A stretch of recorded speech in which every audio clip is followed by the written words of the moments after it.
What Mark proposes, the artistic project that he has created, is, as he says, an assault on our perceptual system,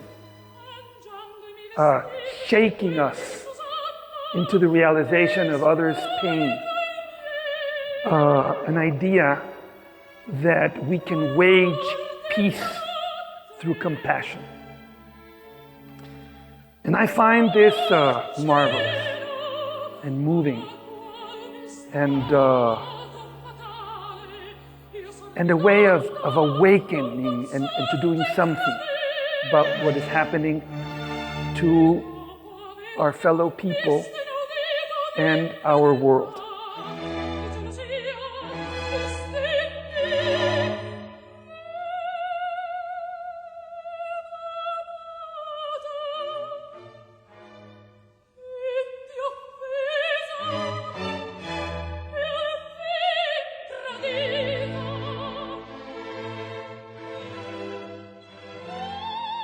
His initial entry to teaching art came through psychology, because what he taught was a subject called creative dreaming. You could collaborate with your dreams and look for images in your dreams and incorporate your subconscious into the creative process. He would say that what would completely transform him would be when he encountered a quote by Gauguin. And what Gauguin said, "I am not an impressionist. I am a synthesist. I juxtapose shape and color to evoke an emotional response."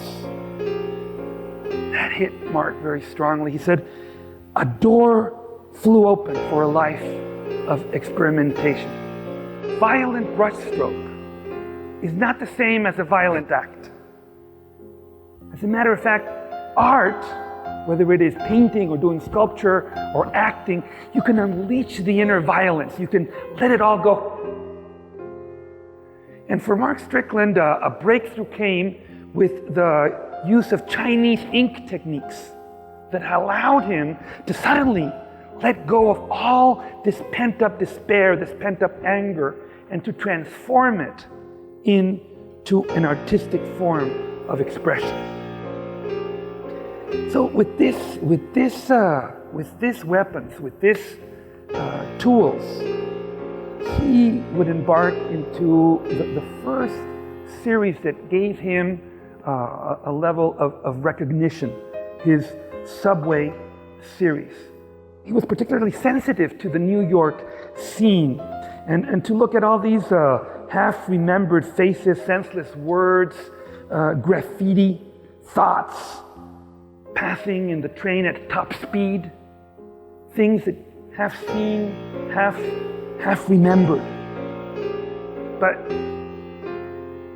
right when he was selling and succeeding, he decides to go back to the human expression, to the human condition.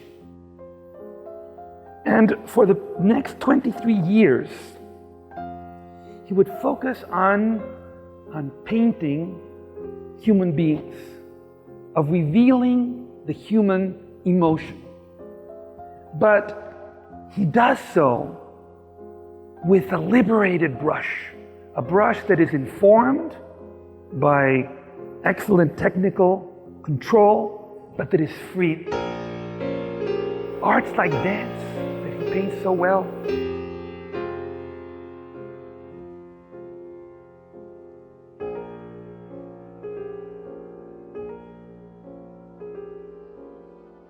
I find that Mark Strickland's murals are extraordinary.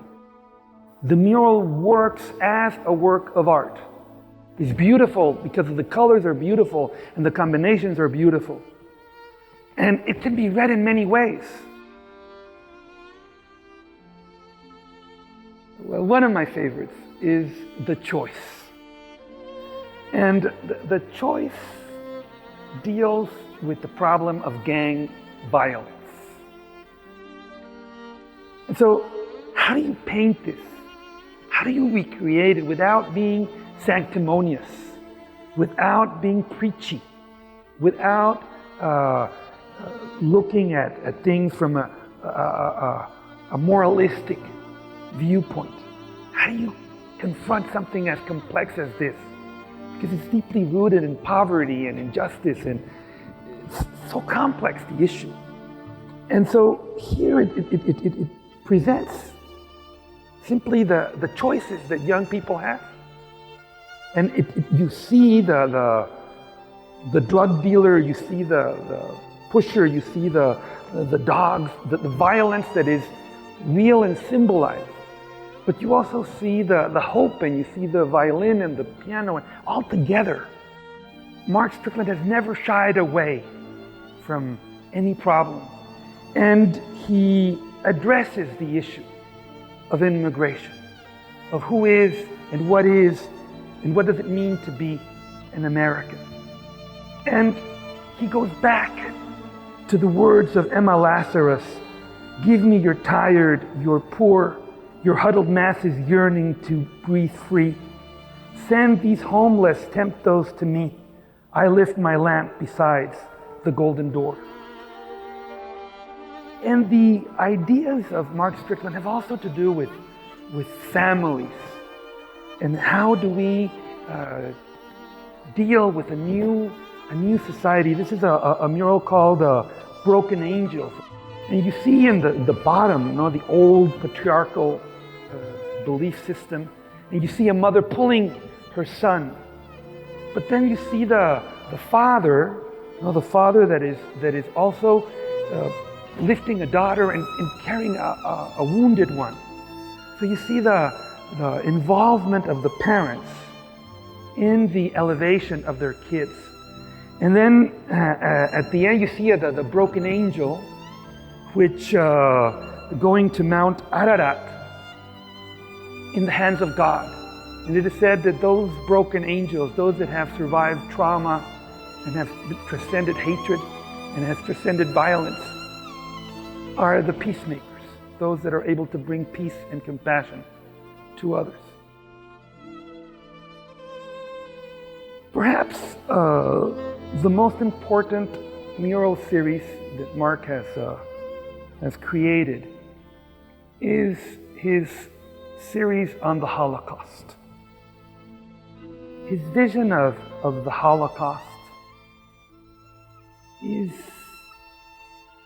very timely, especially now when we see the rise of anti-Semitism all over the world.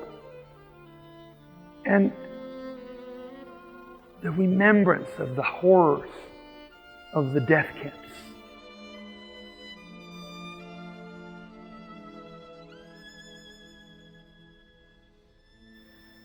In British Petroleum, Strickland refers to this as another form of genocide, a man's war against wildlife and the planet itself.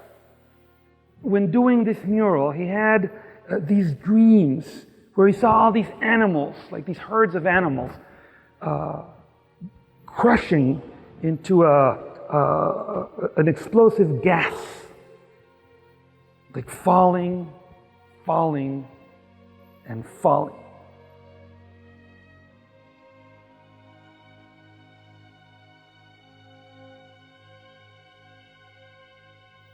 Because of all this experimentation with dreams and creative dreaming, Mark Strickland is an artist that can actually look into his dream for answers, who has foreseen many of his paintings in his dreams, who can think of his dreams as a way to obtain solutions to art, which I find fantastic.